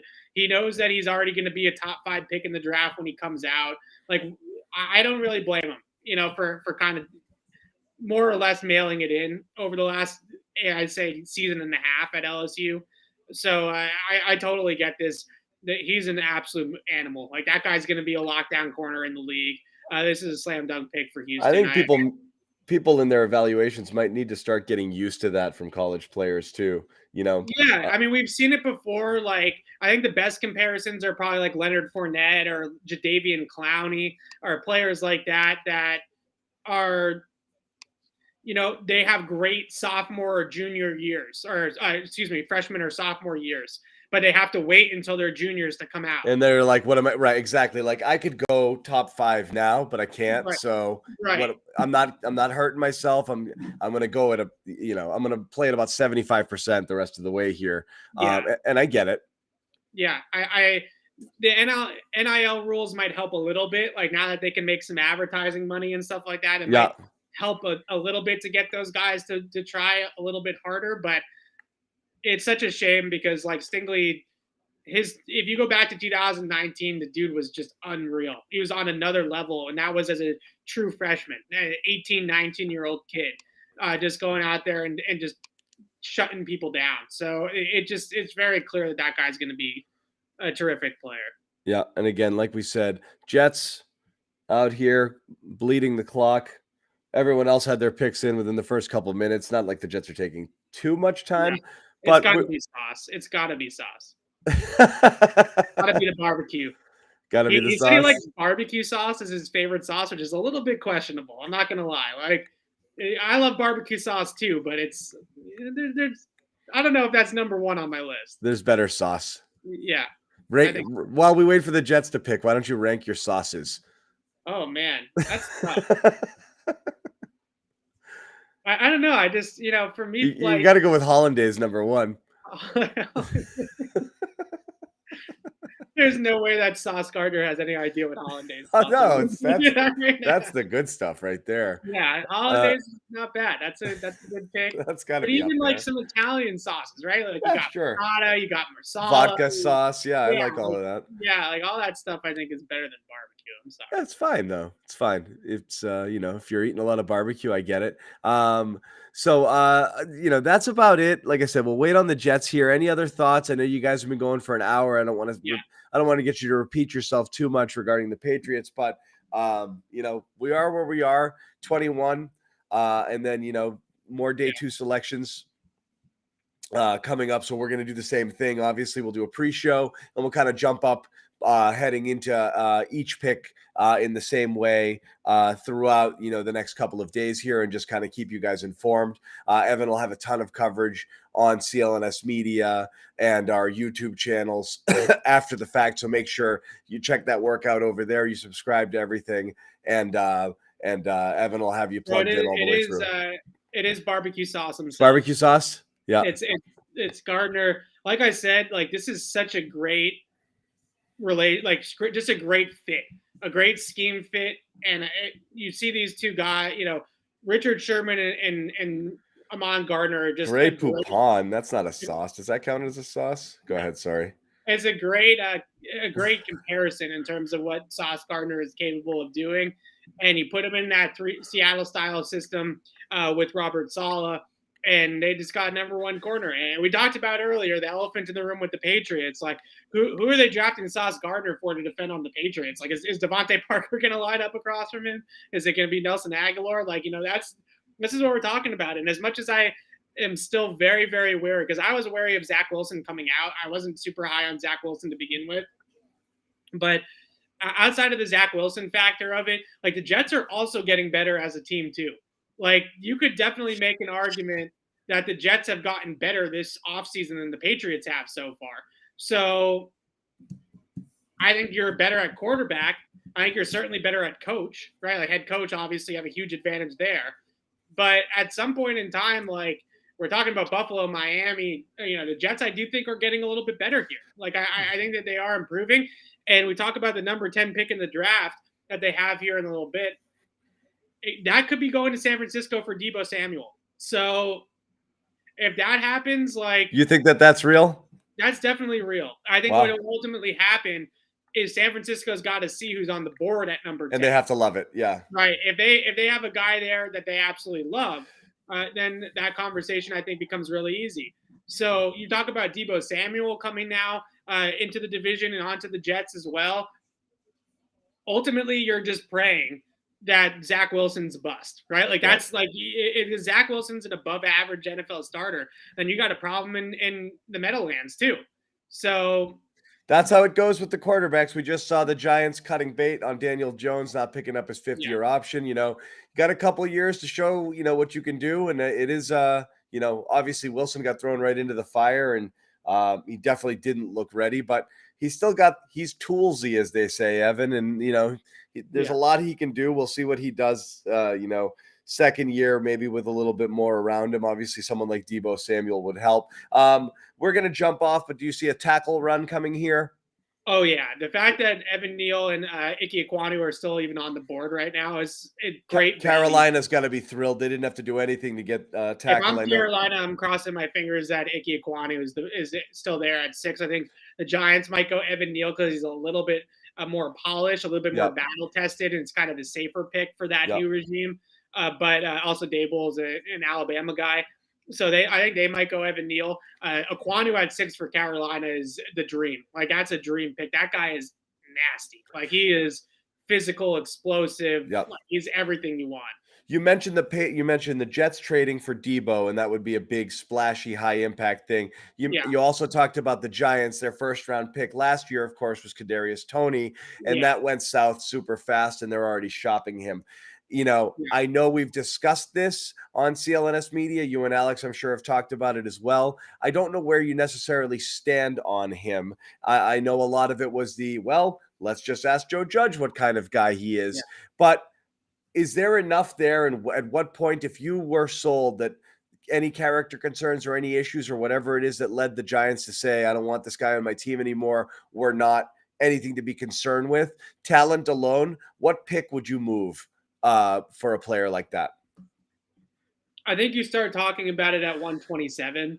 That low? Yeah, because I think the thing is that ultimately in the top 100, there are some really good wide receiver options for the Patriots that don't necessarily carry that kind of baggage, right? And you also have one more year of team control. Now, he has the fifth-year option, but you have to hope that he's good enough to want to pick up the fifth-year option if that's going to be the case.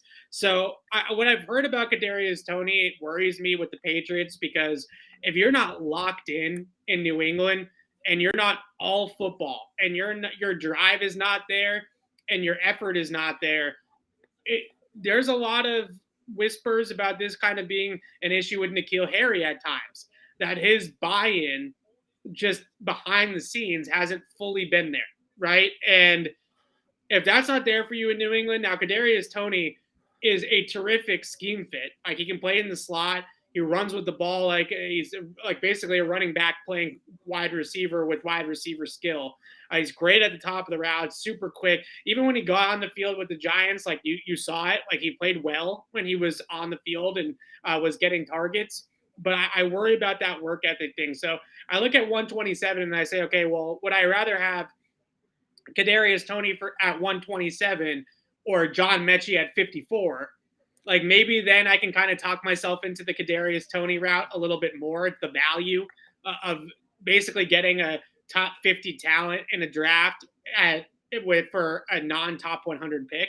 You can sort of sell yourself on it a little bit more. But for the Giants, they got this pick that I'm sure we'll find out here in a second at 5. 7, they come right back on the clock at 7. I think that pick's going to be Jameson Williams. And because why not, right? Like, you're going to take the tackle. You're going to probably go the safe route here at 5, and you're going to take the steady tackle and put him at left tackle and have him protect the quarterback. But what I just talked about with the QBs, got these teams not taking quarterbacks this year. What better situation for your quarterback next year? Let's say they draft Bryce Young or they draft a tackle and receiver. Are you kidding? Right. A lot of quarterbacks fail because they don't have those two things coming in. So you're right. Whoever that quarterback is, when you're able to give him some sort of support system walking right into the league, it makes life a lot easier. How many quarterbacks we see, Evan, go out there and have absolutely zero protection in year one? It's you saw Wilson last year. You saw Burrow in his first year. It's just brutal. Even Burrow last year. Yeah, so you have, in that case, you have Evan Neal protecting his blind side, and you have Jameson Williams as his number 1 wide receiver, and you drop the quarterback in, and then you also have Brian Dable, who basically worked with Josh Allen from the ground up to get Josh Allen to where he is right now. So you have the quarterback whisperer. Thibodeau. This shocks me. That's a shocker. This shocks me. Now, that regime in Buffalo is a very big, they're all about athletes. Like the Bills are a big athletic testing program. Ed Oliver, Tremaine Edmonds, Josh Allen, like they're a traits-based program and how they scout and how they evaluate. So I get it from that perspective, but I think what's a little bit surprising is Dable, this is his first year. He's an offensive-minded coach, and he's letting them take a defensive player.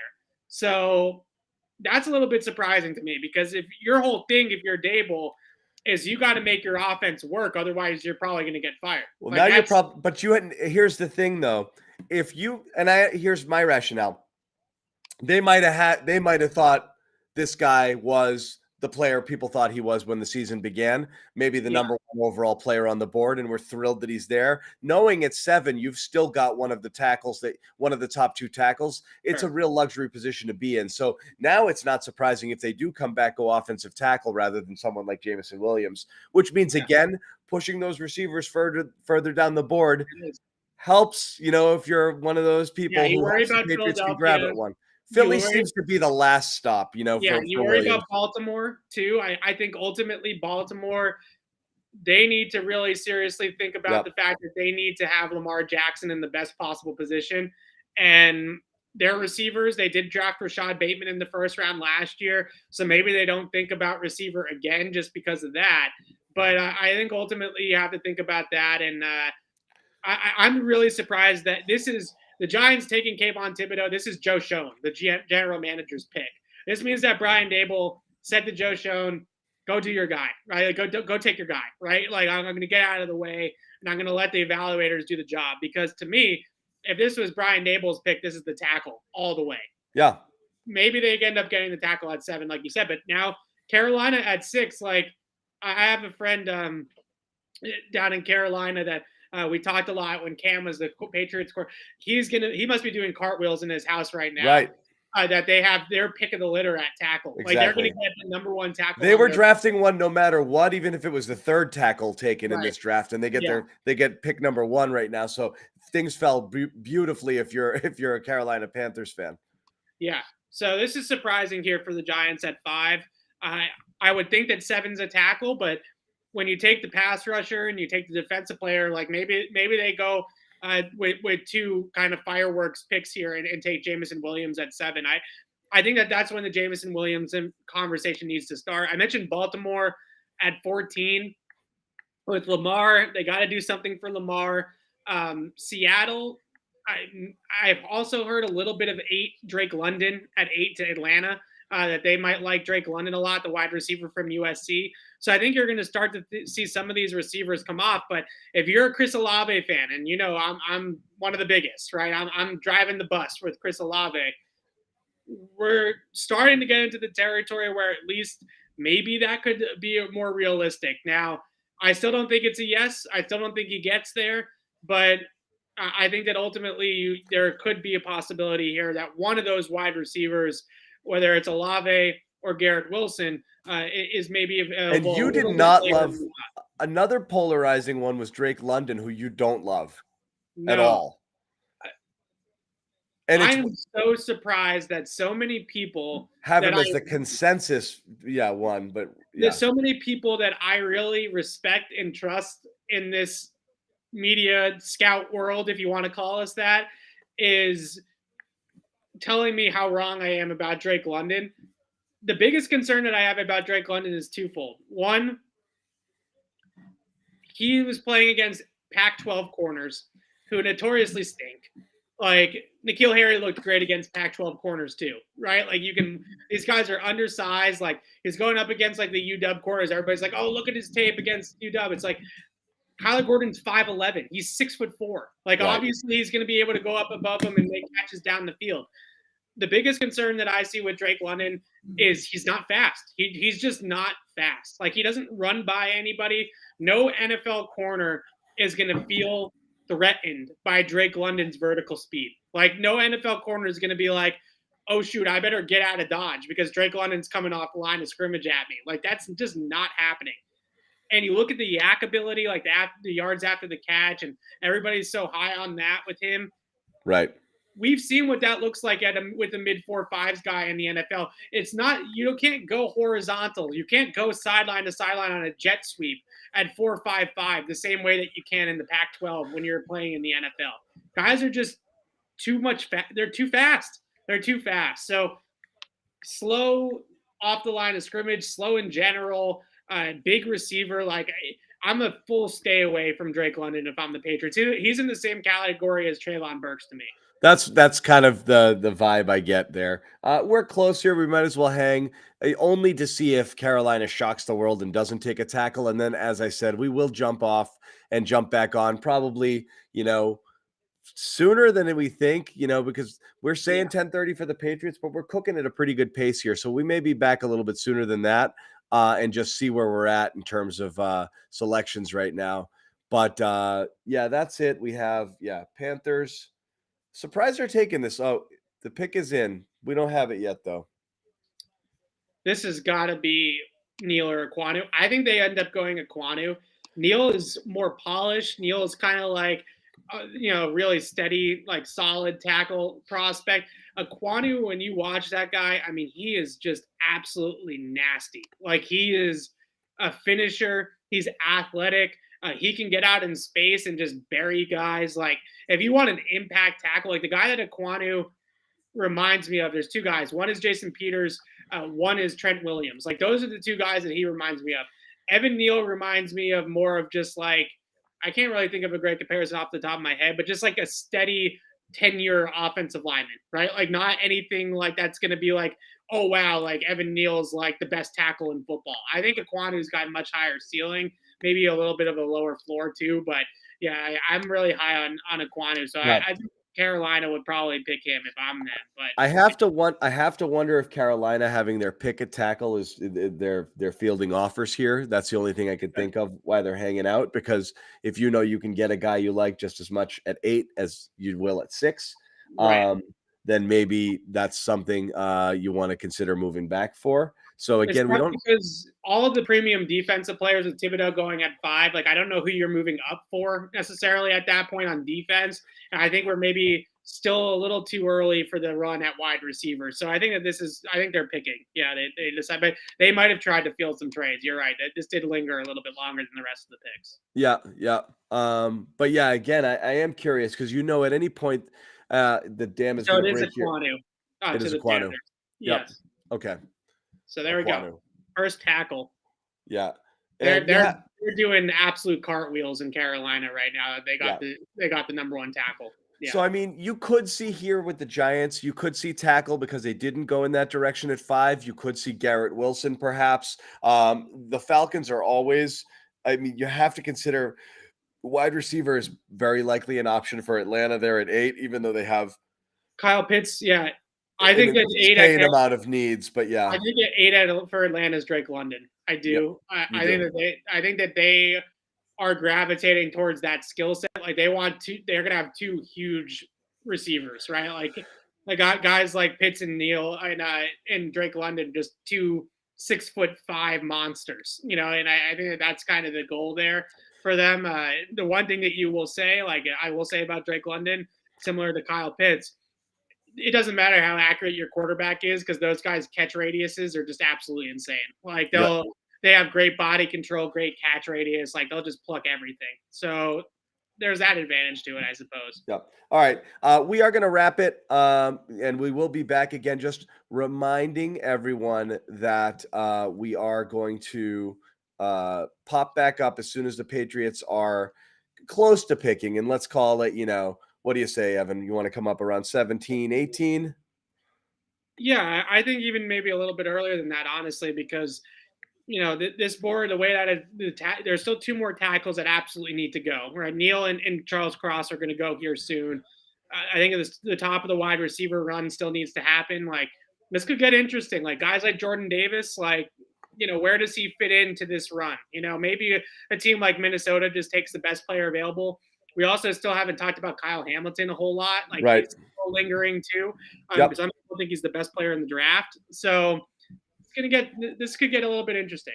All right, we'll see. We'll see what kind of mood we're in. We're gonna hang up the phone here with no receivers off the board and feel good. Though none of us truly expected one to go this early. I do think somewhere around 8, you could start to see the first 1 or 2 come off the board. 8, 9, 10. I could see Atlanta taking one. I could see the Jets then again at 10, potentially dipping into the wide receiver pool. So we'll see what happens there. But we'll pop up. As we said, a few picks before. Subscribe to the YouTube channel if you haven't already. You'll turn on your notifications, or follow us at Twitter, either our individual handles here at EZLazar or at John_Zanis or Patriots CLNS. We'll send out a notification on Twitter when we're close to coming back on and let you guys know, and then just hop on and we'll take you all the way through the Patriots pick. Until then, Evan, final thoughts before we wrap? Draft's moving. That's a good thing, right? We're on pick 7 already, and we're only 40 minutes into it, so that's good. But yeah, the way that this is shaping up, I think that there's going to be a really good player there at 21 for the Patriots, and that's going to be exciting. Right. I don't know. I'm not ready to commit to who exactly it's going to be, but I think one of the guys that was in my top 10 tier on my big board is definitely going to be there. Top 10, period. Yeah. So it's going to be no. Top 10 for the Patriots. Top 10 for the Patriots. Yeah. I think one of those guys like, that maybe some people thought were, Jordan Davis or Chris Olave or Jermaine Johnson from Florida State or one of these players, Devin Lloyd. We'll see. But Trent McDuffie, I think one of these guys might be there after all, because now, like I said, we still got to have a bunch of tackles go. We still have to have the top of the wide receiver class go. Yep. We're starting to stack up a little picks here. Yep. All right. So we'll see what happens. We'll be back in a little bit. As we said, the draft is moving, so we'll be back even quicker than anticipated. It says 10 o'clock here, but we'll probably be back before then. So we'll see you guys when we